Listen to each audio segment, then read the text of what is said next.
প্রতিবন্ধী মায়ের গর্ভে জন্ম আনোয়ার হোসেন সবুজের। এরপর বেড়ে ওঠা অনাদর আর অবহেলায়।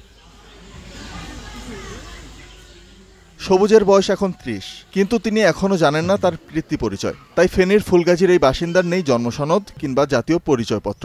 প্রয়োজনীয় কাগজপত্র না থাকায় যাওয়া হয়নি স্কুলের বারান্দায়ও। আর আজকে ৩০টা বছর আমি পিতৃ পরিচয়হীন ভাবে এইভাবে চলতেছি। আমার গ্রামে কেউ যদি জিজ্ঞাসা করে বাবার নাম কি, আমি বলতে পারি না। এখন সরকারের কাছে একটাই, এটা আমি একটা ন্যায় বিচার চাই। আমার পরিচয়পত্রের জন্য ওদের আপনার জন্ম নিবন্ধনের কার্ড বানানো যাচ্ছে না। ১৯৯৫ সালে জন্ম নেয়া সবুজের পৃথিবীতে আসার পেছনে রয়েছে গভীর এক বেদনার গল্প। ধর্ষণের শিকার হন তার প্রতিবন্ধী মা। পরে গ্রাম্য সালিশে ১০,০০০ টাকায় বিষয়টি রফাদফা হয়। অভিযুক্ত হানিফ জরিমানা দিলেও সবুজের ভাগ্যে জোটেনি বাবার পরিচয়।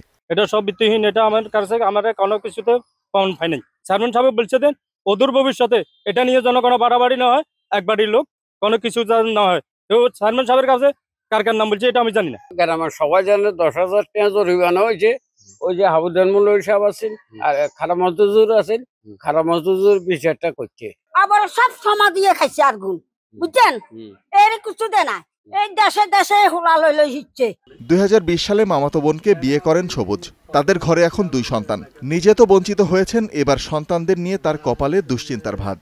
সবুজের জাতীয় পরিচয়পত্র না থাকায় ভর্তি হতে পারছে না সন্তানরা, যদিও সমস্যার সমাধানের আশ্বাস দিয়েছে স্থানীয় প্রশাসন। সমাজসেবা অফিস থেকে যদি এ ধরনের কোনো কার্ড অথবা প্রত্যয়নপত্র দেয় সবুজকে, তাহলে অবশ্যই আমরা সবুজের জন্য আমাদের সহযোগিতার হাত প্রসারিত করব। এক্ষেত্রে যেটা করা যেতে পারে সেটা হলো সংশ্লিষ্ট ইউনিয়ন পরিষদ থেকে ওনার একটা প্রত্যয়ন উনি নিতে পারেন, যে বাবা নিরুদ্দেশ এই মর্মে একটা প্রত্যয়ন নিয়ে উনি জন্ম নিবন্ধনের যে ফর্মটা সেখানে উনি এইভাবে ফর্ম ফিল আপ করে জন্ম নিবন্ধনের জন্য আবেদন করতে পারেন। প্রশাসনের উপর আস্থা রাখতে চান সবুজ, চান সমস্যার সমাধান। Desk report, star news.